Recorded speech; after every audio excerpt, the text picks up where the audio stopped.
গীতিকার প্রণব রায়ের পুত্র প্রদীপ্ত রায়ের স্মৃতিচারণায় হেমন্ত মুখোপাধ্যায়। আমি তখন কলেজে পড়ি। সকালের দিকে হেমন্ত কাকু এলেন আমাদের বাড়ি, গল্প করছেন। এরপরই এলেন চিত্র পরিচালক অজয় কর। এইবার শুরু হলো পরিণীতা ছবির গানের প্রসঙ্গ। বাবা বললেন, গৌরী তো আপনার গান লেখে, ওকে বলুন না। গীতিকার গৌরীপ্রসন্ন মজুমদার বাবার অত্যন্ত প্রিয় পাত্র ছিলেন। এটা শুনে কাকু অত্যন্ত রেগে গিয়ে বললেন, আমি চাইছি এই ছবিতে আপনি গান লিখবেন। আজ 40 বছর ধরে আমি আপনি করবাবু অর্থাৎ অজয় কর একই সঙ্গে কাজ করে যাচ্ছি, তার কি কোনো দাম নেই? নিরুপায় হয়ে বাবাকে রাজি হতে হলো।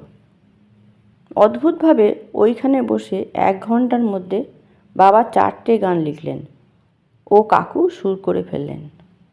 তারপর করবাবুকে বললেন, কালই গান রেকর্ড করব।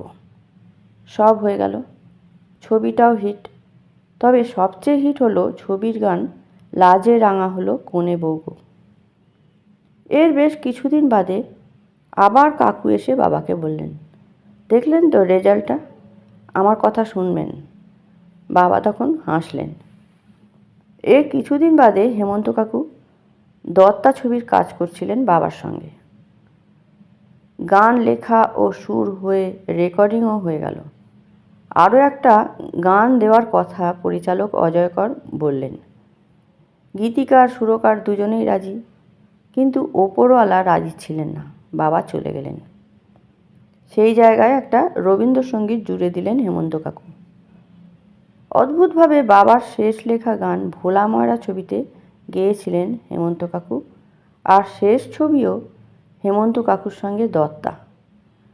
পরে একদিন আমায় খুব দুঃখ করে হেমন্ত কাকু বলেছিলেন যে প্রণববাবুর শেষ কাজ করাটা আমি একেবারেই মেনে নিতে পারি না। যে 80 সালের মাঝামাঝি আমি গ্রামোফোন ছেড়ে সিবিএস রেকর্ড কোম্পানিতে যোগ দিই।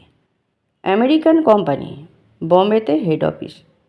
সেখানেই ট্রেনে নিয়ে আমাকে যোগ দেওয়ানো হলো। বেশ কিছুদিন থেকে কলকাতায় ফিরেই প্রথম গেলাম হেমন্ত কাকুর কাছে। খুব খুশি। আগেই খবরটা পেয়েছিলেন।